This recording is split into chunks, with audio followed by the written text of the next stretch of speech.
Menteri Kelautan dan Perikanan, Bapak Sakti Wahyu Trenggono sedang berbicara ke media pada 22 Mei 2024 kemarin.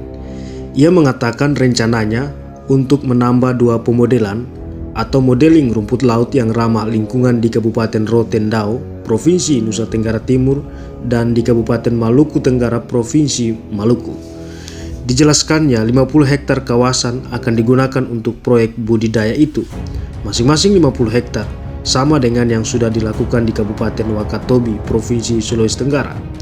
Proyek ini akan segera dilakukan pada 2024 ini dengan target produksi di setiap lokasi sebesar 2.187 ton rumput laut basah per tahun. Keputusan mendadak Bapak Menteri ini tentu aneh dan membingungkan, sebab sampai sekarang proyek strategi nasional yaitu menjadikan Maluku sebagai lumbung ikan nasional tak kunjung terlaksana hingga sekarang.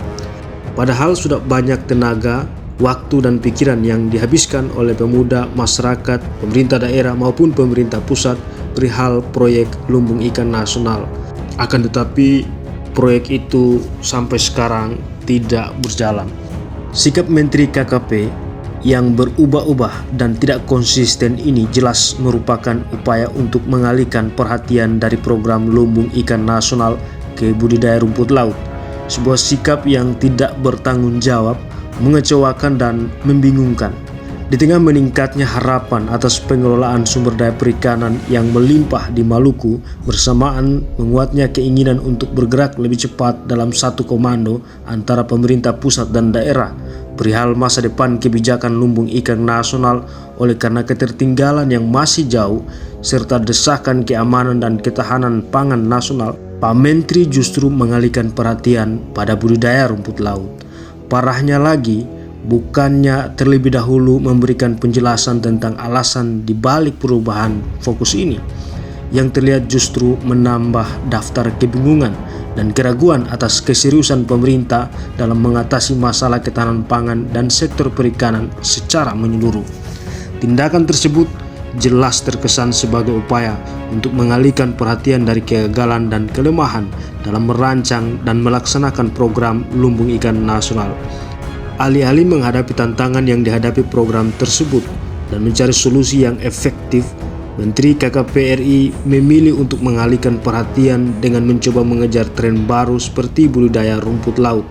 Meskipun budidaya rumput laut memiliki potensi yang besar untuk meningkatkan sektor perikanan dan mengurangi ketergantungan pada impor, akan tetapi pengalihan fokus yang mendadak tanpa penjelasan yang memadai hanya menimbulkan keraguan akan niat sebenarnya pemerintah dan menciptakan ketidakpastian bagi masyarakat. Kita tahu bahwa sebelumnya ada upaya yang sama untuk mengalihkan perhatian, bahkan ingin membatalkan program lumbung ikan nasional itu sendiri dengan alasan yang tidak masuk akal, yaitu adanya ranjau bekas Perang Dunia Kedua dan gunung api di kawasan itu. Sebuah kesimpulan yang tidak pro terhadap agenda ketahanan pangan nasional dan kesejahteraan masyarakat tentunya, dengan mengalihkan perhatian pada agenda keamanan nasional dan bencana alam, jelas adalah langkah mundur dan pembodohan. Sebagai seorang menteri, diharapkan agar keputusan yang diambil didasarkan pada pertimbangan yang matang dan mempertimbangkan kepentingan jangka panjang negara dan masyarakat, termasuk mempertimbangkan perasaan publik. Menteri KKP harus memberikan penjelasan yang jelas dan transparan tentang alasan dibalik pengalihan fokus ini, dan memastikan bahwa langkah-langkah yang diambil ke depan dapat membawa manfaat, termasuk transparansi terkait dengan anggaran lumbung ikan nasional